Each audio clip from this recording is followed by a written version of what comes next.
اور فقہ حنفی سے متعلقہ مسائل کے ساتھ آپ کی خدمت میں ایک دفعہ پھر حاضر ہیں۔ کچھ اور پھر کویشچن لیتے ہیں۔ کسی نے کہا ہے کہ ہمارا 13 سال کا بیٹا ہے جو بہت ہی بدتمیز ہے، اسے جو بھی کہا جائے الٹا پلٹ کے وہی جواب دیتا ہے۔ مثلا اگر کہا جائے تم بدتمیز ہو، آوارہ ہو، تو کہتا ہے تم بدتمیز اور آوارہ ہو۔ تو جواب میں ماں باپ کو کیا کرنا چاہیے؟ کیا اس کو ماریں، پیٹیں، کس طرح کنٹرول کریں؟ دیکھیں، مسئلہ یہ ہوتا ہے کہ سب سے پہلے تو ان اسباب پہ غور و تفکر کریں جس نے بچے کو اس اسٹیج تک پہنچایا ہے۔ ہمارے گھروں کے اندر چونکہ پہلے احتیاط نہیں ہوتی، لڑکا پیدا ہوتا ہے تو ہم بالکل شتر بے مہار ہو جاتے ہیں۔ ہر طرح کا لاڈ پیار، اگر ماں اس کو سمجھانے لگتی ہے، کبھی ڈانٹنے تو باپ بیچ میں دیوار بن جاتا ہے، باپ ڈانٹ رہا ہو تو بھئی نہیں کرو میرے بچے کو، کچھ نہیں کہو۔ کبھی دادا دادی نانا نانی یہ کردار ادا کر رہے ہوتے ہیں کہ ماں باپ کو بالکل پیچھے ہٹا کر بچے کو اسی طریقے سے جرأت مند بنا رہے ہوتے ہیں۔ جب شروع سے بچے کی ضدیں پوری کریں گے اور اسے ہر چیز میں حوصلہ افزائی فراہم کریں گے تو پھر وہ بڑا ہونے کے بعد ایسا ہی بنے گا۔ تو سب سے پہلے تو یہ غور کریں کہ کیا ایسے کوئی اسباب تھے کہ نہیں۔ دوسری بات یہ ہے کہ علم دین کا سکھانا۔ 13 سال کا بچہ کافی بڑا ہوتا ہے۔ نبی کریم صلی اللہ علیہ وسلم نے فرمایا جب بچہ 7 برس کا ہو جائے تو اس کو نماز کا حکم دو، اور 10 برس کا ہو جائے تو مار کر نماز پڑھاؤ اور اس کے بستر کو علیحدہ کر دو۔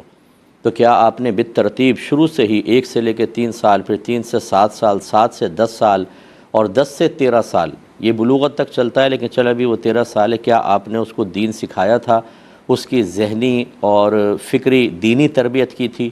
اگر نہیں کی تھی تو یہ کوئی تعجب خیز چیز نہیں ہے جو بچہ وہ کر رہا ہے۔ تو خلاصہ کلام یہ ہے کہ اگر آپ نے سب کچھ نہیں کیا تھا تو پھر اب آپ اس کو بھگتیں۔ معذرت کے ساتھ لفظ میں کہہ رہا ہوں کہ اب آپ کو برداشت کرنا ہی پڑے گا کہ اس کو اس اسٹیج تک آپ نے خود پہنچایا ہے۔ اب اللہ تعالیٰ کی بارگاہ میں دعا کریں۔ مارنا پیٹنا اس کا حل نہیں ہے۔ آپ ماریں گے پیٹیں گے وہ ضد میں آئے گا، ابھی تو منہ سے آپ کے خلاف کہہ رہا ہے، کوئی بعید نہیں پلٹ کے ہاتھ بھی مارنا شروع کر دیں۔ پیار سے محبت سے سمجھائیں۔ کوئی اچھا اگر دینی ماحول ہے، اچھے لوگ ہیں قریب، تو ان کے پاس ان کو بیٹھنے کی ترغیب دیں۔ ایسی چیزیں پڑھوائیں بچے کو، اور ایسے لوگوں کے پاس رکھیں کہ جو اچھی اس کی ذہن سازی کر سکیں، دین کے قریب کر سکیں، تو اللہ تعالیٰ بہتری کرے گا۔ اور فرض کر لیں اگر آپ نے پوری تربیت کا اہتمام کیا تھا، اس کے باوجود بچہ ایسا نکل آیا، تو بہرحال پھر آپ کا قصور تو نہیں ہے، لیکن ایسا ہوتا نہیں ہے، اکثر بالکل ایسا نہیں ہوتا ہے، لیکن فرض کر لیں تو پھر آپ اللہ کی بارگاہ میں صدق دل سے توبہ کریں۔ اللہ تعالیٰ اس کو نیک بنائے، پرہیزگار بنائے، دعا ہی کر سکتے ہیں، اس کے علاوہ پھر کچھ نہیں، لیکن مارنا پیٹنا اس کا حل نہیں ہے۔ اور جو میں نے اسباب کا کہا، جب ایک دفعہ آپ کو سمجھ میں آئے کہ ہماری کمی کوتاہی ہے تو دوسرے بچوں کے ساتھ کم از کم خدا را ایسا نہ کیجیے گا، ورنہ پھر آپ کی اور تباہی ہے۔ کسی نے کہا کہ کسی کے تیز بارش کی وجہ سے 3 جمعے لگاتار چھٹ گئے تو کیا اس پر بھی سخت حکم لگے گا؟ جیسے حدیث پاک میں ہے کہ جس نے 3 جمعے جان بوجھ کر چھوڑ دیے اس نے کفر کیا۔ نہیں، اس پہ سخت حکم نہیں لگے گا، کیونکہ یہ تو ایک صحیح شرعی عذر ہے۔ اگر تیز بارش ہے، راستے میں کیچڑ ہے، مسجد تک جانا پاسبل نہیں ہے، اس وجہ سے 3 چھوٹے ہیں، تو بالکل صحیح شرعی عذر ہے۔ یہ بخاری کی روایت ہے، حضرت ابن عباس رضی اللہ تعالیٰ عنہ مسجد میں تشریف فرما تھے، مؤذن اذان دے رہا تھا، بارش تیز ہو رہی تھی، اور یقیناً ان دنوں گلی میں اتنی کیچڑ ہو جاتی تھی کہ آنا دشوار، پھسل جائے آدمی، چوٹ لگ سکتی تھی۔ تو جب مؤذن حی علی الصلاح حی علی الفلاح پر پہنچا تو آپ نے اس کو فرمایا کہ تم بلند آواز سے کہو کہ اپنے گھروں میں ہی نماز پڑھ لیں، یہاں نہ آئیں۔ تو جو قریب کچھ لوگ تھے وہ حیران ہوئے کہ یہ کیسی بات کر رہے ہیں، تو پھر آپ نے جواب دیا کہ جو مجھ سے بہتر تھے، یعنی نبی کریم صلی اللہ علیہ وسلم، انہوں نے بارش کے ایام میں ایسا ہی کیا تھا۔ اس کا مطلب یہ ہوا کہ خود نبی کریم صلی اللہ علیہ وسلم کے دور مبارک میں سرکار نے تیز بارش میں صحابہ کو مسجد میں آنے سے روک دیا، کیونکہ اس میں بہہ سکتا تھا، سیلاب کا سا موقع، یا کیچڑ میں کوئی گرے گا، چوٹ لگے گی، تو پھر گھر میں ظہر پڑھنے کا حکم ہوتا ہے۔ تو جب یہ اجازت خود شریعت کی طرف سے ہے تو پھر بالکل سخت حکم نہیں لگے گا۔ لیکن یہ ضرور ہے کہ اگر فرض کر لیں کسی کا دروازہ بالکل مسجد کے ساتھ ہی ہے، نکلے گا اور ایک دم مسجد میں داخل ہو جائے گا اور چھتری بھی موجود ہے، تو پھر یہ تیز بارش اس کے لیے شرعی عذر نہیں بنے گی۔ یہ اسی وقت ہوگا کہ بہت تیز بارش ہو اور راستے خطرناک قسم کے ہوں، یا خود امام صاحب ہیں یا خود کچھ لوگ پہلی مسجد میں موجود ہیں، اب تیز بارش شروع ہو گئی، تو یہ کوئی شرعی عذر نہیں ہے، اب ان کو بہرحال جمعہ پڑھنا ہوگا۔ یہ کہتے ہیں کہ کسی نے یوں کہا کہ اپنی قسمت میں نے خود لکھی ہے، ایسا کہنا کیسا ہے؟ ایک اور بھی سے ریلیٹڈ کویسچن ہے، لیکن پہلے یہ دیکھ لیتے ہیں۔ دیکھیں، بارہا میں نے آپ کو بتایا کہ پہلی بات تو یہ کہ یہ بالکل غلط کہا، اور اگر اس نے سب کچھ عقائد وغیرہ سمجھ کر بھی ایسا کہا ہے تو اس کو تجدید ایمان، تجدید نکاح کرنا لازم ہوگا۔ اب مسئلہ یہ ہے کہ جو قسمت ہے یہ اصل میں اللہ تبارک و تعالیٰ کی طرف سے لکھا ہوا، یہ اللہ کی طرف سے کیا گیا وہ فیصلہ ہے جو اس نے مخلوق کے لیے کر دیا ہے۔ اور صحیح حدیث کے مطابق اللہ تعالیٰ نے مخلوق کی پیدائش سے 50,000 سال پہلے ان کی تقدیریں لکھ دی تھیں، تو لوح محفوظ میں سب کچھ لکھا ہوا ہے۔ تو اب یہ کہنا کہ جی میں نے اپنی قسمت خود لکھی، یہ بے وقوفی کی بات ہے۔ تو اللہ تبارک و تعالیٰ نے لکھی، اس لیے میں نے کہا اگر اس نے عقیدہ سمجھتے ہوئے کہ لکھی اللہ نے، لیکن کہ اللہ نے لکھی میں نے، تو اس کا مطلب ہے اللہ کو جھٹلا رہا ہے، حدیثوں کو جھٹلا رہا ہے، تو اس کے لیے تو سخت حکم ہوگا۔ لیکن بعض لوگ ایسے سمجھتے ہیں کہ چونکہ میں نے بہت محنت کی ہے اور ان کی محنت کے موافق کوئی پازیٹیو رزلٹ نکل آتا ہے تو وہ اس کو یوں تعبیر کر دیتے ہیں کہ میں نے اپنی قسمت خود لکھی ہے۔ لیکن بھائی جان آپ نے پھر بھی اس کے باوجود ایسا کہنا شرعاً جائز نہیں ہے۔ وجہ اس کی یہ ہے کہ جب آپ کوئی محنت کرتے ہیں تو اس محنت کے لیے موافق اسباب کون مہیا کر رہا ہوتا ہے؟ اللہ تعالیٰ کر رہا ہوتا ہے۔ اگر آپ محنت کر رہے ہیں لیکن آپ کی فیکٹری میں آگ لگ جائے، آپ جا رہے ہیں، آپ کا ایکسیڈنٹ ہو جائے، ٹانگیں ٹوٹ جائیں آپ کی، کر لیں گے آپ سب کچھ؟ یہ جو اللہ تعالیٰ عافیت دیتا ہے کہ ایکسیڈنٹ سے بچانا، پھر ناگہانی آفات سے بچانا، پھر مخلص لوگوں کا مل جانا جو خیانت نہ کریں، آپ کے ساتھ مل کر دیانت داری سے کام کریں، تب کہیں جا کے ایک آدمی ان موافق اسباب کو حاصل کرنے کے بعد ترقی کرتا ہے، اور ترقی کرنے کے بعد پھر یہ کہے کہ یہ سب کچھ میں نے کیا ہے اور صرف میری محنت کا نتیجہ ہے، اللہ تعالیٰ نے کچھ نہیں کیا، معاذ اللہ ثم معاذ اللہ۔ وہ احمق ہی کہہ سکتا ہے جس نے کبھی دین کو سمجھنے اور پڑھنے کی کوشش نہیں کی ہو۔ اسی لیے کہا جاتا ہے کہ فرض علوم کورس کرنے چاہیے تاکہ آدمی کی سوچ اور فکر دینی تعلیمات کے تابع رہ کر اس کو گمراہ نہ کر سکے۔ ایک کالر ہمارے ساتھ ہیں، پہلے کال لیں گے۔ السلام علیکم۔ وعلیکم السلام۔ مفتی صاحب میرا کویشچن، ایک بیوہ عورت جو اپنی عزت گزار چکی ہو، اپنے جوان بیٹے یا بچوں کے ساتھ اپنے دیور یا نندوں کے گھر میں، ان کی فیملی میں اگر کوئی شادی ہو یا فوتگی ہو جائے، یا ویسے ملنے جا سکتی ہے اور وہاں رات رک سکتی ہے؟ یہ مطلب کس کے ساتھ؟ بچوں کے ساتھ جائے گی وہاں پر سفر وغیرہ پہ؟ جی ہاں، اپنے بیٹے، جوان بیٹے کے ساتھ۔ ٹھیک ہے میں بتاتا ہوں۔ ایک اور کالر ہیں۔ السلام علیکم۔ وعلیکم السلام۔ جی مفتی صاحب میں نے زکوٰۃ کے حوالے سے ایک سوال پوچھنا تھا۔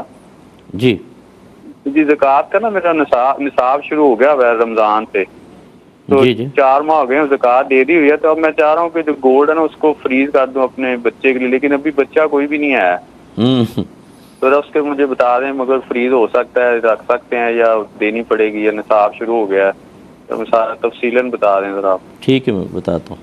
ہاں ٹھیک ہے، شکریہ، مہربانی۔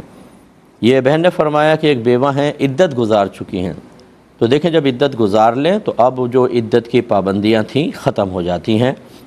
اب اگر وہ میک اپ کرنا چاہیں، فرض کر لیں میک اپ کر سکتی ہیں، زیور پہن سکتی ہیں، اچھا لباس پہن سکتی ہیں۔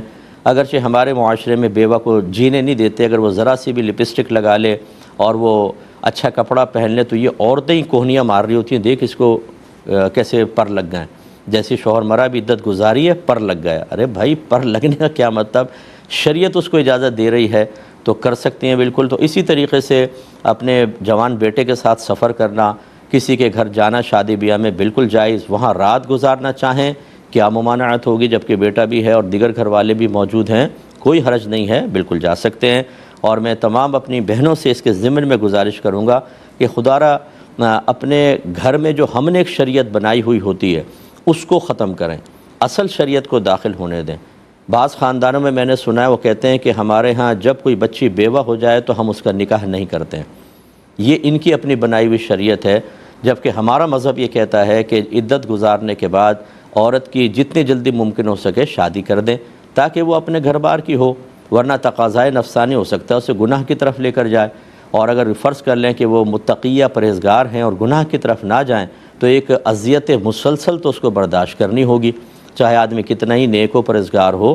یہ باطنی تقاضا جو ہوتا ہے آدمی کا، یہ کوئی فحاشی کی وجہ سے تو نہیں ہوتا، یہ کوئی نیگیٹو چیز تو نہیں ہے، یہ تو اللہ تبارک و تعالیٰ نے ہر مسلمان، ہر مرد کے انسان کے اندر رکھی ہے تاکہ اس کا میلان جن سے مخالف کی طرف ہو اور پھر وہ نکاح کے ذریعے اس تقاضائے نفسانی کو پورا کرے، اور یہی پھر دو مرد عورت کے ملاپ سے بچے پیدا ہوں اور پھر نسلیں آگے بڑھیں، بہت سے مسلمان پیدا ہوں، اور خصوصاً نبی کریم صلی اللہ علیہ وسلم نے جیسے فرمایا کہ میں بروز قیامت اپنی امت کی کثرت پر فخر کروں گا، تو اس لیے پھر وہ توالد و تناسل ہو۔ اگر یہ تقاضائے نفسانی نہ ہوتا تو نہ مرد عورت کی طرف مائل ہوتا، نہ عورت مرد کی طرف مائل ہوتی، اور ایک وقت آتا کہ نسلیں ختم ہو جاتی، مرتے جاتے لوگ، نئے بچے پیدا نہیں ہوتے، اکثر ایسی ہوتا اور سب ختم ہو جاتے۔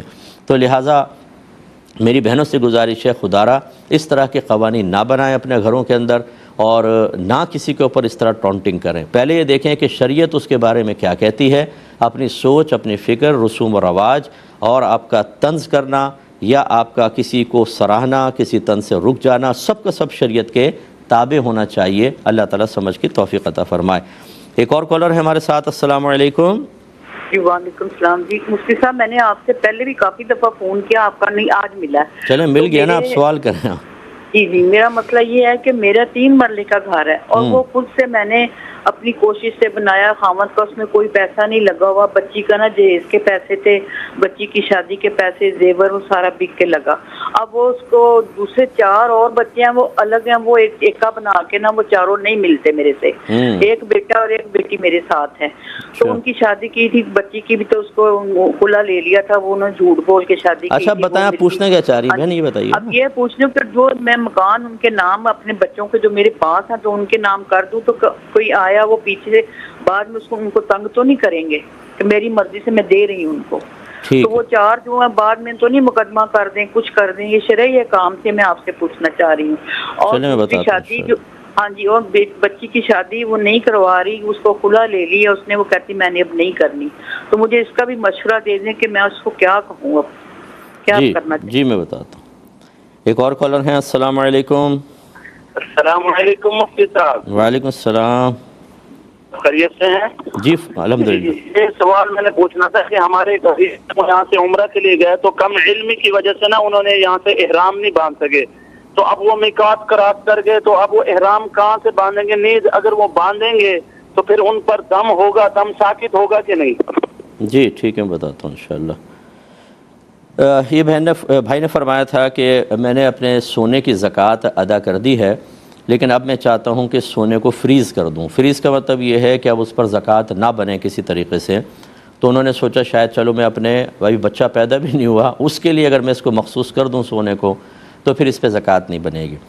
دیکھیں ایسا نہیں ہوگا، ایسا فریزنگ کا کوئی نظام ہمارے اسلام نے نہیں بنایا، نہ کوئی ایسا حکم دیا ہے۔ ہاں اگر آپ کا بچہ پیدا ہو جاتا، وہ نابالغ جب تک رہتا، اگر آپ اس کے قبضے میں ایک سونا دے دیتے، اور اس کے قبضے میں دینے کا مطلب صرف اتنا کہنا کہ میں نے بچے کو دیا، تو بس اس کے قبضے میں چلا جاتا، اور جب تک بچہ نابالغ رہتا پھر اس سونے کے اوپر زکوٰۃ نہیں بنتی۔ لیکن پھر یہ بھی یاد رکھیں، جتنوں نے ایسے بہت سے جڑ ہوشیار ہوتے ہیں کہ بچوں کے نام کر کے اور پھر سونا استعمال کرتے رہتے ہیں، شادی بیاہ میں پہن کے جا رہے ہیں، اس کو خرید و فروخت کر کے پیسہ نفع وغیرہ کما رہے ہیں، صرف زکوٰۃ بچانے کا قصد و ارادہ ایسا ہوتا ہے۔ یہ غلط چیز ہوتی ہے۔ جب آپ بچے کے نام کر دیں، اگر بچہ فزیکلی طور پہ موجود ہے تو یہ سونا اس کی ملک ہو گیا، اور ماں باپ شدید ضرورت کے علاوہ اس میں بالکل تصرف نہیں کر سکتے ہیں۔ جبکہ آپ کے کیس میں تو ابھی بچہ بھی نہیں ہے، لہٰذا ادھر فریزنگ وغیرہ کا کوئی تصور پیدا نہیں ہو سکتا۔ اس پر سال بسال آپ کو زکوٰۃ نکالنی چاہیے، اور زکوٰۃ کو بوجھ نہ سمجھیں۔ خدا را یہ سونا بھی اللہ نے آپ کو دیا ہے، چاہے تو 2 منٹ میں آپ کے ہاتھ سے نکل جائے، چرا کر لے جائیں، کوئی اور آپ کو بہکا کر لے جائے، کسی آگ لگ جائے گھر کے اندر اور یہ سونا پگھل کے ختم ہو جائے، اللہ تبارک و تعالیٰ نے آپ کو دیا ہے اور وہی اس میں برکت دیتا ہے۔ اس لیے بخل کرنا، یہ سوچنا کہ یار اتنا میرا پیسہ زکوٰۃ کا نکل جاتا ہے، یہ مت سوچئے۔ بالکل تمثیل کے لیے، بلا تمثیل ایک سمجھانے کے لیے عرض کر رہا ہوں کہ اگر کوئی آپ کو 10 لاکھ روپے دے اور کہے کہ اس میں سے 1 لاکھ مجھے دے دو، تو اس 1 لاکھ کے بدلے 70 لاکھ میں تمہیں اور دوں گا، تو پھر کیا آپ کا خیال ہے کہ دینا چاہیے کہ نہیں؟ اور پھر اس پر ایک شخص یہ کہے کہ 1 لاکھ دے دوں، نہ بابا میں تو نہیں دے رہا اپنا 1 لاکھ، تو پھر یہ کتنی عجیب غریب بات ہے۔ اللہ تبارک و تعالیٰ کی بارگاہ میں جب آپ صدقات واجبہ یا نافلہ کوئی بھی ادا کرتے ہیں تو اللہ تعالیٰ کا قرآن میں وعدہ ہے، وہ 1 کے بدلے میں کئی 700 گنا تک، بلکہ اس سے بھی زیادہ اللہ تبارک و تعالیٰ عطا فرماتا ہے۔ تو بالکل بخل نہ کریں، اور یاد رکھیں جتنا آپ کے پاس مال ہوتا ہے اس میں غریبوں کا حق بھی ہوتا ہے۔ جب آپ وہ حق ادا نہیں کریں گے تو بروز قیامت آپ کو اس کا بھی جواب دینا ہوگا، اس لیے ہمت رکھیں۔ ایک مختصر سا بریک لیں گے، ہمیں یقین ہے اب ہمارے ساتھ ہی رہیں گے۔ بسم اللہ الرحمن الرحیم۔ یہ بہن کا کویسچن لیتے ہیں، انہوں نے کہا کہ میں نے 3 مرلے کا گھر اپنی محنت سے بنایا ہے، ہسبینڈ کا اس میں کوئی پیسہ وغیرہ نہیں تھا، اب ان کے غالباً 6 بچے ہیں، 4 جو ہیں انہوں نے گروپ بنا لیا ہے، وہ ماں سے بالکل علیحدہ ہیں، 2 بچے ساتھ رہتے ہیں۔ تو اب یہ کہتی ہیں کہ اگر میں ان 2 بچوں کے نام اپنا گھر کر دوں تو کیا بعد میں شرعی لحاظ سے ان بچوں کو جو 4 بچے ہیں وہ کوئی حق رکھیں گے کہ نہیں، اور مقدمہ کر کے کہیں یہ لے تو نہیں لیں گے؟ شرعی طور پہ بتا دیں۔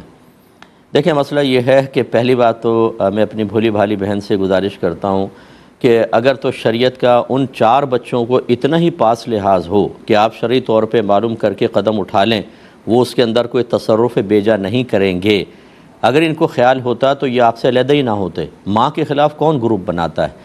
ماں کے خلاف گروپ بنانے کا مطلب جہنم میں جانے کے لیے چاروں متفق ہو گئے کہ ہم جہنم میں جائیں گے۔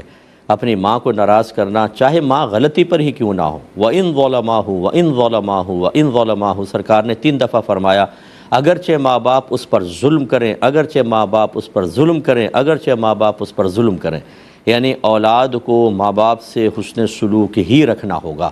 تو لہذا یہ 4 جب ابھی شریعت کا لحاظ نہیں کر رہے، بعد میں کیا خاک کریں گے؟ بہرحال دنیاوی قانون کے اعتبار سے آپ کو کارروائی کرنی چاہیے، اور اس میں طریقہ یہ ہوگا کہ اگر آپ سمجھتی ہیں کہ وہ 4 نافرمان ہیں اور آپ کے اس مکان کو اگر وراثت ان تک پہنچتی ہے تو غلط کاموں میں استعمال کریں گے، تو پھر آپ ان بچوں کے نام وہ مکان کر سکتی ہیں، کاغذات وغیرہ بنا دیں، توفیقاً ان کے نام کر دیں، لیکن یاد رکھیں یہ اسی وقت ان کی ملکیت میں داخل ہوگا جب آپ ان کو نام کرنے کے ساتھ ساتھ مکمل طور پہ تصرف کا اختیار بھی دے دیں گی۔ تصرف کا اختیار کا مطلب کیا ہے کہ پھر چاہے یہ دونوں بچے مکان کو بیچیں، کرائے پہ چڑھائیں، کسی کو تحفہ دے دیں، آپ اس میں بالکل مداخلت نہیں کر سکتی ہیں۔ تو ان کے نام کرنے کے بعد پھر آپ کہیں کہ اگر مجھے ساتھ رکھ سکتے ہو تو رکھ لو، ورنہ میں کہیں اور رہوں گی، وہ کہیں چلیں ساتھ رہ لیں، تو پھر آپ ساتھ رہ سکتی ہیں۔ لیکن اگر آپ یہ کنڈیشن لگائیں کہ میں تمہارے نام تو کر دیتی ہوں لیکن ساتھ ہی رہوں گی، تم بیچ نہیں سکتے، تم کسی کو تحفہ نہیں دے سکتے، میرے مرنے کے بعد کرو، تو یہ کاغذی کارروائی میں تو ان کے نام ہو جائے گا، لیکن شرعی لحاظ سے ان کے نام نہیں ہوگا، بلکہ مال وراثت ہوگا، اور آپ کا انتقال ہوگا تو وہ 4 بچے بھی اس میں شامل ہوں گے۔ اور فرض کر لیں کہ اگر وہ 4 علیحدہ تو ہیں، لیکن ایسا نہیں ہے کہ وہ آپ کے تمام اس سرمایے کو نافرمانی میں گناہوں کے کام میں لگائیں گے۔ عام طور پہ بچے تھوڑا بہت ایسا کرتے ہیں، تھوڑا بہت صحیح بھی خرچ کرتے ہیں، تو پھر صرف کچھ بچوں کو دے دینا اور باقی سب کو محروم رکھنا یہ مناسب نہیں ہوتا، مناسب نہیں ہوتا۔ تحفہ دینے کے اندر یہی حکم ہوتا ہے، تو بہتر ہے کہ آپ تھوڑا بہت ان کے لیے بھی رکھیں، اور باقی ان 2 بچیوں کے لیے جو بھی 2 آپ کے ساتھ ہیں ان کے لیے زیادہ اہتمام کر لیں۔ دوسری بات یہ ہے کہ آپ نے فرمایا کہ اچھا اب جب آپ یہ اس طرح نام کر دیں گی پھر قانونی کارروائی کے اعتبار سے وہ کچھ بھی نہیں کر سکتے، اور شرعی لحاظ سے تو میں نے آپ کو بتا دیا کہ پہلے دیکھ لیں کہ ان کو محروم کرنا آپ کے لیے قابل گرفت ہوگا کہ نہیں، اس کا ضابطہ بھی ذکر کر دیا۔ اور جس بچی نے خلا لیا ہوا ہے، خلا کا مطلب ہوتا ہے پیسے کے بدلے میں طلاق، یہ یاد رکھیں، جو بغیر پیسے کے طلاق ہوتی ہے اس کو طلاق کہتے ہیں، جو پیسے کے بدلے میں طلاق ہوتی ہے اس کو خلا کہا جاتا ہے، اور اس میں شوہر کی رضامندی ضروری ہے۔ اگر تو ایسے خلا ہوا تھا کہ لڑکی شوہر نے کہا تھا مجھے مہر معاف کر دو، یا جو میں نے مہر دیا ہے مجھے واپس کر دو، میں تمہیں طلاق دیتا ہوں، اس نے کہا یس، اور پھر یہ کارروائی ہوئی، تو خلا بالکل ویلڈ ہے اور آپ کی بچی بالکل علیحدہ ہے۔ لیکن اگر ایسا ہے کہ کورٹ سے 1 سائیڈڈ آپ نے خلا لیا، شوہر آیا ہی نہیں، اس نے طلاق نہیں دی، تو کورٹ کا خلا نافذ ہوتا ہے، لیکن ہر صورت میں بہت ہی نادر اور نایاب صورتیں ہیں جن میں کورٹ کا خلا نافذ ہو سکتا ہے۔ اگر ایسی صورتحال ہے تو آپ کی بچی اسی سابقہ شوہر کی بیوی ہے، یہ خلا ہوا ہی نہیں ہے۔ جب نہیں ہوا تو اس کو خواہ فورس کر کے آپ نکاح کروائیں گی، اور وہ کسی کی منکوحہ ہوگی، دوسرا نکاح نہیں ہوگا، اس لیے پہلے اچھی طریقے سے انویسٹیگیشن کر لی جائے، پھر اس کے بعد آپ کوئی قدم اٹھائیں۔ ایک کالر ہمارے ساتھ ہیں، پہلے کال لیں گے۔ السلام علیکم۔ وعلیکم السلام جی بھائی جان۔ سوال یہ ٹریڈنگ کے حوالے سے سوال ہے جی، آپ کو آواز سمجھ نہیں ہے، دوبارہ کہیے گا۔ آن لائن ٹریڈنگ کے حوالے سے سوال ہے میرا۔ جی جی بولو۔ تو اس میں جو ہے آن لائن ڈالر جو ہے وہ انویسٹ کر رہے ہیں، صحیح، اس کے بعد روزانہ دیکھیں آپ کی آواز مجھے میں بڑی معذرت چاہتا ہوں، لائن میں کوئی ڈسٹربنس ہے، شاید آپ کی آواز کٹ کٹ کے آ رہی ہے، اصل میں مجھے پورا جملہ سمجھ میں نہیں آ رہا، اور جب تک سمجھ میں نہیں آئے گا میں جواب شاید یہ آن ایئر صحیح آ رہا ہوگا، لیکن میرے جو ادھر لگا ہوا ہے نا کان میں، یہ چیز اس میں صحیح نہیں آ رہا، میں معذرت چاہتا ہوں۔ ایک اور کالر ہیں، السلام علیکم۔ وعلیکم السلام مفتی صاحب۔ جی یہ مفتی صاحب یہ صلاۃ تسبیح میں اگر کوئی غلطی ہو جائے تو آخری میں سجدہ سیو کریں گے کہ نہیں کریں گے؟ غلطی کیسی مثلا بتائیں؟ جیسے کوئی چیز بھول جائے، جس طرح نہیں اگر 10 کے بجائے 15 پڑھ لیے، 15 کے بجائے 10 پڑھ لیے، نہیں جو صلاۃ تسبیح جی تسبیح میں غلطی ہوئی نا، ٹھیک ہے، صلاۃ تسبیح نماز میں نہیں، تو آخری میں پھر سجدہ سیو کریں کہ نہیں؟ سجدہ سیو کریں گے بھی تو کیا اس میں وہ پڑھیں گے 10 مرتبہ تیسرا کلمہ؟ چلیں بتاتا ہوں انشاءاللہ۔ یہ بھائی نے فرمایا کہ کچھ لوگ عمرہ کرنے گئے اور کم علمی میں یہاں سے احرام ہی نہیں پہنا، میقات کو کراس کر لیا، تو دم لازم ہوگا کہ نہیں؟ جی بالکل دم لازم ہوگا۔ اب وہ کر سکتے ہیں اگر ایسا کریں کہ میقات کراس کر لیا، اب واپس میقات کے یہاں پر آئیں، احرام پہنیں اور دوبارہ پھر داخل ہوں تو دم ساقط ہوگا، اور اگر ایسا نہیں کر سکتے تو بہرحال اب تو دم لازم ہے، جا کے عمرہ کریں اور وہاں پر پھر بعد میں دم دیں۔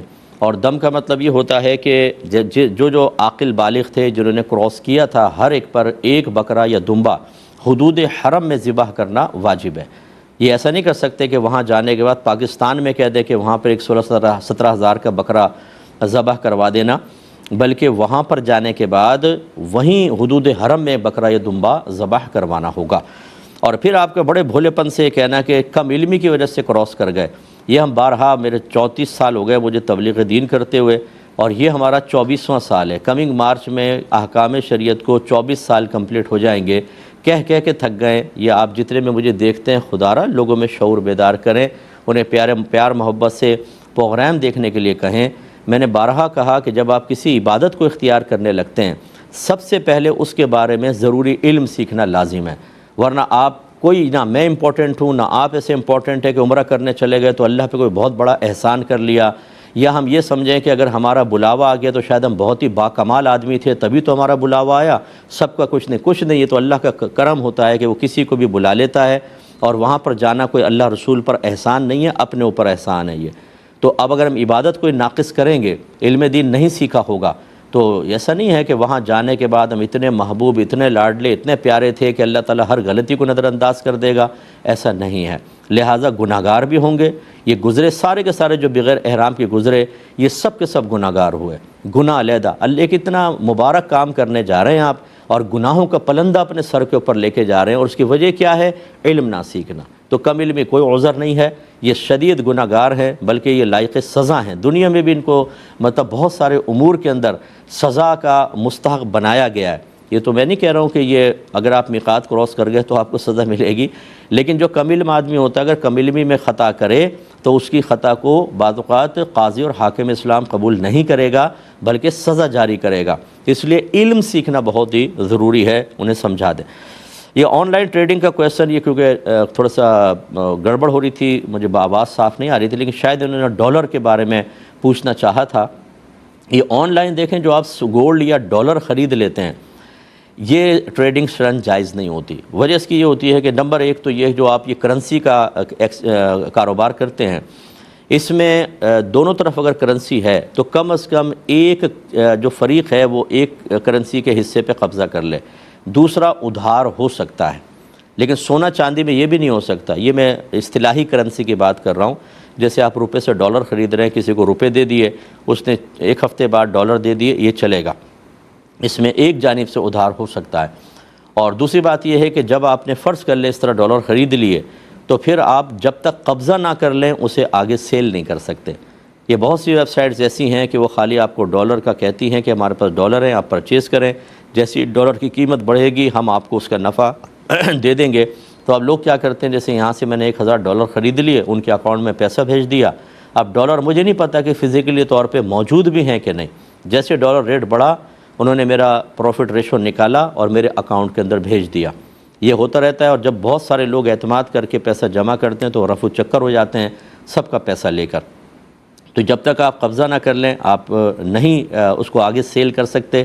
اور اس طرح کی جو رسکی معاملات ہوتے ہیں، بہت سی ایسی ویب سائٹس ہیں جو کہتے ہیں آپ شیئرز کے اندر انویسٹمنٹ کریں، اور پھر وہ سب دکھاتے بھی رہیں گے کہ دیکھیں شیئر بڑھ رہے ہیں کم ہو رہے ہیں، آپ پہ اعتماد کر کے تھوڑا بہت پروفٹ بھی آپ کو دیں گے، اور پھر بہت سارا چیز جمع کر کے مال جمع کر کے وہ غائب ہو جاتے ہیں۔ وہ آپ ایپ یوز کریں گے کچھ کام ہی نہیں کرے گا، یہ بھی نہیں پتہ ہوتا کہ آپ کو اس کا ایڈمن کون ہے، اس کا یہ جو اگر کمپنی ہے تو اس کا آنر کون ہے، کچھ پتہ نہیں ہوتا۔ 1000 دفعہ لٹنے کے باوجود تھوڑے سے نفع کے لیے ہم ایسے رسکی معاملات کے اندر اپنا پیسہ انویسٹ کرتے ہیں اور یہ شرعاً جائز نہیں ہوتا، اس لیے اجتناب بہتر ہے۔ بھائی نے فرمایا اگر صلاۃ التسبیح کی نماز میں غلطی ہو جائے تو کیا آخر میں سجدہ سہو ہوگا؟ تو اسی لیے میں نے ان سے کویسچن پوچھا تھا کہ کیا غلطی ہوئی۔ انہوں نے کہا مثلا تسبیح کم یا زیادہ کر دی تو سجدہ سہو ہوگا کہ نہیں؟ تو دیکھیں یہی مسئلہ ہوتا ہے، ہم جب آپ سے کوئی کویسچن کرتے ہیں تو اسی وجہ سے کہ صحیح جواب اسی پر موقوف ہوتا ہے۔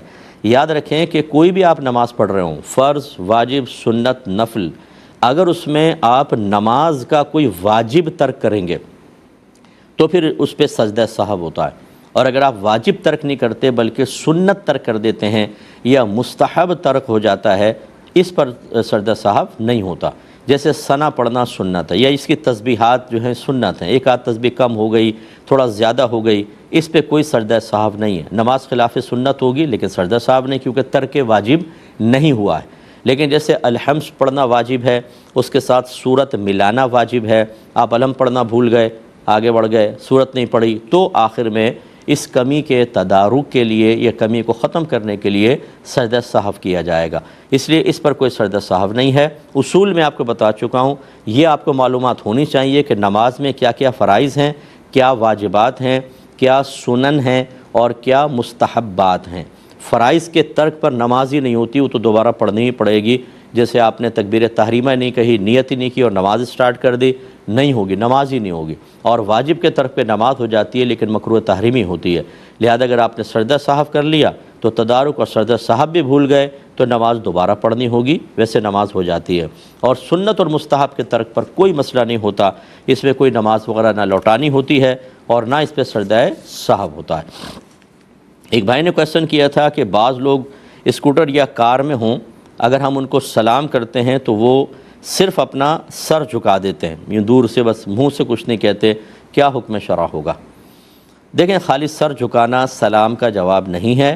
اگر کسی نے سلام کیا اور کانوں تک آپ کو اس کی آواز آ گئی تو جواب دینا واجب ہو جاتا ہے، کیونکہ اللہ نے قرآن میں فرمایا کہ جب کوئی تمہیں سلام کرے تو تم اسی لفظ سے یا اس سے بہتر سے اس کو جواب دو یا اس کو لوٹا دو اس کا سلام۔ تو یہ چونکہ قرآن میں حکم آ گیا، اس لیے علماء نے فرمایا کہ سلام کرنا سنت ہے اور اس کا جواب دینا واجب ہوتا ہے۔ تو اگر آپ نے سلام کیا، اسکوٹر والا قریب ہلکا سے جا رہا ہے اور اس کو سلام کی آواز آ گئی تو اس کو بھی بلند آواز سے وعلیکم السلام کہنا چاہیے کہ آپ تک آواز پہنچ جائے۔ اور اسی طرح کار میں بعض اوقات شیشے کے اندر یا شیشہ کھلا ہو تو آرام سے آواز پہنچ جاتی ہے۔ لیکن فرض کر لیں ایک آدمی تیز اسکوٹر چلا رہا، آپ نے زور سے کہا السلام علیکم، اور ابھی وہ یہاں ایک دم وہاں پہنچ گیا، اب وہ کیا کرے؟ سلام کا جواب بعض اوقات واپس نہیں مڑ سکتا، اب اس نے دور سے سر ہلا دیا تو بہرحال اب وہ مکلف نہیں رہا تھا کیونکہ وہ آگے نکل گیا ہے، اتنی آواز سے کیسے جواب دے کہ آپ تک پہنچ جائے؟ اور ایسے تیز رفتار جانے والے کو یا جس کو سلام کا جواب ہی نہیں دے سکے گا سلام کرنا، مطلب میں اس کو منع تو نہیں کر رہا ہوں لیکن جواب اس پہ بہرحال واجب نہیں رہے گا۔ تو جب وہ جواب پر قادر ہو، آپ تک آواز پہنچا سکتا ہو تو بالکل پھر جواب دینا ضروری ہوگا، ورنہ معاف ہے۔ یہ کہتے ہیں کہ طواف کرتے ہوئے درمیان میں رک جانا کیسا ہے؟ بعض لوگ جب غلاف تبدیل ہو رہا ہوتا ہے کعبۃ اللہ کا تو رک کر ویڈیو بنانے لگتے ہیں، کیا یہ صحیح ہے؟ یہ بالکل صحیح نہیں ہے، یہ خلاف شرع اور خلاف سنت اور سخت مکروہ ہے۔ طواف ہو رہا ہو بس بالکل آپ پھر طواف کریں، کوئی ویڈیو بنانا، سیلفی بنانا، کسی کو لائیو اس کے اوپر لے کر اور اس کو دکھانا، اسی طرح اپنی ویڈیو بنوانا کسی کے ذریعے، سب خلاف سنت اور بالکل مکروہ ہے، کیونکہ ان چیزوں کے اندر اللہ تبارک و تعالی کی طرف سے توجہ ہٹ گئی اور آپ کسی اور چیز میں مشغول ہو گئے۔ طواف ایک عبادت ہے اور عبادت میں مکمل توجہ اللہ تبارک و تعالی کی طرف ہونی چاہیے۔ نبی کریم صلی اللہ علیہ وسلم نے دوران نماز ایک شخص کو دیکھا، یعنی وہ نماز ادا کر رہا تھا اور دیکھا کہ وہ داڑھی کے اوپر اس طرح ہاتھ پھیر رہا ہے، تو سرکار صلی اللہ علیہ وسلم نے ارشاد فرمایا کہ اگر اس کے قلب میں خشوع ہوتا تو اس کے اعضاء بھی خشوع پذیر ہوتے، یعنی یہ دل میں خوف خدا رکھ کر اللہ تبارک و تعالی اخروی معاملات کی طرف متوجہ ہو کے نماز ادا کر رہا ہوتا تو اس کے اثرات اس کے ظاہری اعضاء پر بھی آنے چاہیے تھے۔ یہ گویا کہ اظہار ناراضگی فرمایا سرکار نے، اور حدیث میں الفاظ تو یہ ہیں کہ وہ اپنی داڑھی سے کھیل رہا تھا، تو نبی کریم نے اس کو شدید ناپسند فرمایا۔ اسی طریقے سے اب یہ ہے اپنی ویڈیو بنوانا، خود ویڈیو سیلفی کرنا، سب کچھ یہ سب خلاف سنت اور مکروہ ہے، اور مطلب یہ ایک مسلمان کو مناسب نہیں لگتا کہ وہ ایسے مقام پر جہاں پر وہ مجرم کی حیثیت سے گیا ہو، وہ اپنے گناہوں کی معافی کے لیے گیا ہو اللہ تبارک و تعالیٰ کی رحمت کی توجہ حاصل کرنے کے لیے گیا ہو اور اللہ کو ہی بالکل فراموش کر کے، عذاب کو فراموش کر کے، گناہوں کو بھول کر ویڈیو بنوا رہا ہے اپنے سیلفیاں کھینچ رہا ہے، بالکل غلط چیز ہے۔ تو بہرحال رکنا بالکل خلاف سنت ہے، بالکل نہ رکیں، اور موبائل کو بالکل بند کر کے رکھیں۔ دوران طواف بالکل موبائل کا استعمال شرعاً جائز نہیں ہے۔ مختصر بریک لیں گے، ہمیں یقین ہے آپ ہمارے ساتھ ہی رہیں گے۔ بسم اللہ الرحمن الرحیم۔ کسی بھائی نے کویسچن کیا تھا کہ سجدے میں جاتے ہوئے نیچے پہنچنے سے پہلے ہی اگر کوئی اللہ اکبر کہہ لے، تکبیر ختم کر لے، تو کیا نماز ہو گئی یا نہیں؟ جی بالکل ہو جائے گی، اگرچہ مستحب یہی ہوتا ہے کہ جب آپ جائیں تو اللہ اکبر کو طویل کر کے جب آپ بالکل قریب پہنچ جائیں تب اکبر کہیں، یہی امام کو بھی چاہیے۔ لیکن اگر پہلے ہی وہ ختم کر دیتے ہیں تو خلاف سنت تو کہا جائے گا، لیکن نماز کی تکمیل پہ کوئی فرق نہیں ہے، نماز ہو جائے گی۔ یہ کہتے ہیں کہ اگر ہم کسی غیر مسلم سے کوئی مٹکا یا گھڑا لیں اور اس نے اس مٹکے گھڑے پہ کچھ شرکیہ الفاظ لکھے ہوئے ہوں اور ہم اسے خرید کر لے آئیں، پہلی بات تو خریدنا کیسا، پھر لے آئیں تو کیا گھر میں استعمال کر سکتے ہیں کہ نہیں؟ دیکھیں، صرف شرکیہ الفاظ لکھنے سے اس گھڑے کی خرید و فروخت تو ناجائز نہیں ہو جائے گی۔ آپ لے سکتے ہیں، اسے گھر لے آئیں اور اس کے اوپر کوئی ایسی چیز لگا دیں کہ وہ شرکیہ لفظ چھپ جائے، تو پھر بالکل اس کا استعمال جائز ہے۔ ویسے بھی جائز تو ہے، لیکن آپ کی کو دیکھ کر کوئی بدگمانی کرے گا، اور اگر آپ فرض کر لیں کوئی راضی رہا اس سے تو پھر اس پہ سخت حکم بھی ہو سکتا ہے۔ تو ایسی کوئی چیز اس پہ لگا دیں کہ وہ مٹ جائیں یا چھپ جائے، تو بالکل پھر اس کو استعمال آپ کر سکتے ہیں۔ ایک بھائی نے پوچھا تھا کہ موٹاپے کی وجہ سے گھٹنوں میں شدید درد رہتا ہے، کھڑے ہو کر نماز پڑھنا دشوار ہے، تو کیا کرسی پر بیٹھ کر نماز پڑھ سکتے ہیں؟ دیکھیں، اس میں اصول آپ کو بتایا تھا کہ اگر کوئی سجدہ کر سکتا ہو، سجدہ آرام سے زمین پہ کر سکتا ہے، تو اس سے قیام ساقط نہیں ہوتا، اسے قیام بھی کرنا ہوگا۔ اور اگر سجدہ ہی نہیں کر سکتا، جیسے کھڑے سجدے میں جائیں، شدید گھٹنوں میں پین اور تکلیف اور پھر اٹھنا انتہائی عذاب، سجدہ نہیں کر سکتا تو قیام بھی ساقط۔ تو خلاصہ کلام یہ ہے کہ فرض کر لیں اگر کوئی شخص ایسا ہے کہ کھڑے ہو کر نماز پڑھے، گھٹنوں میں شدید پین ہے لیکن بہرحال سجدہ کر سکتا ہے، اس کے لیے حکم شرع یہ ہے جتنی دیر آپ کھڑے رہ کر نماز پڑھ سکتے ہیں کھڑے رہیں، پھر باقی بیٹھ جائیں اور سجدہ وغیرہ بھی آپ باقاعدہ کریں۔ حتیٰ کہ یہ فرمایا کہ اگر اللہ اکبر یعنی تکبیر تحریمہ کھڑے ہو کر کہہ سکتا ہے تو کہے، باقی بیٹھ کر اور نماز پڑھے اور پھر سجدہ کرے۔ لیکن اگر سجدہ ہی کرنا دشوار ہے تو پھر کھڑا ہونا بالکل ساقط ہوگا، پھر شروع سے ہی آپ زمین پر یا کرسی پر آسانی ہے تو کرسی پہ بیٹھ کر اشاروں سے نماز ادا کریں گے۔ ایک بھائی نے پوچھا ہے کہ کیا جان جانا زیادہ خطرناک ہے یا ایمان جانا؟ یقینی سی بات ہے کہ ایمان جانا زیادہ خطرناک ہے، لیکن جب ان میں تقابل ہو جاتا ہے اس طریقے سے کہ شریعت یہ کہے کہ جان چلی جائے تو کوئی بات نہیں، ایمان نہیں جانا چاہیے، تو پھر ایمان کی پرواہ کرنی چاہیے۔ اور اگر شریعت رخ کی رخصت پہ عمل کرنا چاہیں تو کہ ظاہراً آپ اپنی جان بچا رہے ہیں، ایمان بھی بچ رہا ہے، لیکن آپ نے ظاہراً کلمہ کفر کہہ لیا تو گنجائش ہوتی ہے۔ مثال کے طور پر اس کو یوں سمجھ لیں، ایک غیر مسلم گن پوائنٹ پر کہتا ہے کہ کلمہ کفر یا شرک کہو ورنہ میں تمہیں جان سے مار دوں گا، اور یقین ہے کہ یہ نہیں کروں گا تو ایسا کر گزرے گا، تو دل میں بس ایمان پر مطمئن ہوں، زبان سے کلمہ کفر کہہ سکتے ہیں، اس میں جان بھی بچ گئی۔ اب دیکھنے والے تو سمجھیں گے کہ اس نے کلمہ کفر کہا، یہ کافر ہو گیا، لیکن دل چونکہ ایمان پر مطمئن ہے، قرآن کا یہی فیصلہ ہے، یہی نبی کریم صلی اللہ علیہ وسلم کی تلقینات ہیں، تو لہٰذا اس کا جان بھی بچ گئی، ایمان بھی محفوظ رہا۔ لیکن اسی صورت میں اگر کوئی کہتا ہے کہ میں کلمہ کفر نہیں کہوں گا چاہے مجھے جان سے مار دو، اور وہ مار دیتے ہیں، تو ایمان تو محفوظ رہا لیکن جان چلی گئی، اور یہ شخص کو یہ نہیں ہے کہ خودکشی کرنے والا کہلائے گا، بلکہ یہ شہید کہلائے گا۔ اس قسم کے جو ایمانیات کے مسئلے ہوتے ہیں اس میں عزیمت تو یہ ہے، اصل حکم یہ ہے کہ کلمہ کفر نہ کہو چاہے وہ مار دے، لیکن رخصت کا پہلو یہ ہے کہ زبان سے کلمہ کفر کہہ سکتے ہیں جبکہ آپ کا دل ایمان پر مطمئن ہو۔ تو بہرحال اگر ویسی اس سے قطع نظر آپ تقابل کریں تو ایمان زیادہ امپورٹنٹ ہے، جان زیادہ امپورٹنٹ نہیں ہے۔ کسی نے کہا کہ سب سے بہتر ذکر درود پاک ہے، تو دوسرے نے کہا کہ نہیں، حدیث میں ہے کہ لا الہ الا اللہ درود یہ افضل ہے، کون یہ صحیح کہہ رہا ہے؟ دیکھیں، پہلی بات تو یہ کہ یہ تقابل وغیرہ کرنا چھوڑ دیں، آپ اذکار کو اختیار کریں۔ اس طریقے سے بعض اوقات کم علمی کی وجہ سے بدتمیزی ہو سکتی ہے، بد تہذیبی، بے ادبی ہو سکتی ہے، اور خواہ بخواہ گناہ گار ہوتے ہیں۔ بہرحال تو افضل الذکر تو حدیث میں یہی آیا کہ لا الہ الا اللہ ہے۔ تو یہ نبی کریم نے چونکہ بیان فرمایا تو ہم یہی کہیں گے کہ اذکار میں سب سے افضل لا الہ الا اللہ ہے، کیونکہ یہ وہ چیز ہے کہ جس کے بعد انسان اس پر اعتقاد اور اس کی ادائیگی یہ اسلام اور ایمان کے لیے گویا کہ انتہائی ضروری ہے، تبھی آپ کا درود پاک پڑھنا آپ کو نفع دے گا، ورنہ کہ کافر اگر ساری زندگی درود پاک پڑھتا رہے اسے کوئی ثواب حاصل نہیں ہوگا، اور اگر وہ حالت کفر میں مر گیا تو یہ لاکھوں کا پڑھا وہ درود پاک بھی اس کے لیے نجات اور بخشش کا ذریعہ نہیں بن سکتا۔ اس لیے امپورٹنس لا الہ الا اللہ کی زیادہ ہے۔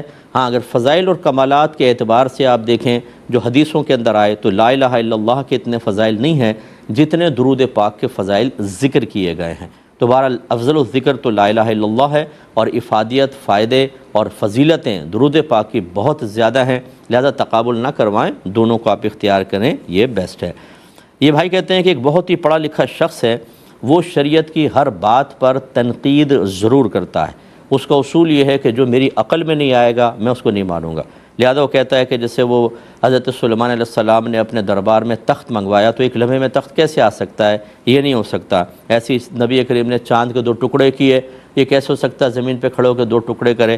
تو یہ کہتے ہیں کہ گویا کہ وہ قرآن ہو یا حدیث، جب تک اس کی عقل میں کوئی بات نہیں آتی وہ انکار کر دیتا ہے، کیا حکم شرع ہوگا؟ دیکھیں ایسا کہنا حرام اور گناہ کبیرہ ہے، ایسی سوچ رکھنا بہت غلط ہے، اور ایسا شخص دائرہ اسلام سے خارج ہو جائے گا، اور یہ مرتد بھی ہو جائے تو کوئی تعجب خیز بات نہیں کہ یہ قرآن کا انکار کر دے گا، حدیث کا انکار کرے گا۔ حدیث کا انکار سے تو ارتداد نہیں ہے، لیکن قرآن کی صریح آیات اگر عقل میں نہ آئے تو اس کا مطلب اس کا انکار کر دو۔ سب سے پہلے غور وہ خود کر لے، اس طرح کے جتنے بھی ہوشیار لوگ بیٹھے ہیں، کہ کیا اللہ تبارک و تعالیٰ کی ذات اور صفات آپ کی سمجھ میں آ سکتی ہیں؟ کہ ایک رب ہے ہمارا، وہ جو کسی نے پیدا نہیں کیا، وہ ہمیشہ سے ہے، اور اس کے علم اور قدرت سے کوئی چیز باہر نہیں، ہر ایک کو ہر وقت وہ ملاحظہ فرما رہا ہے، کوئی اس کی نگاہوں سے اوجھل نہیں ہوتا۔ آپ ذرا غور کر لیں اللہ کی ذات و صفات پہ، وہ عقل میں نہیں آتا تو کہ اللہ کے وجود کا انکار کریں گے تو بہرحال بالکل غلط ہے۔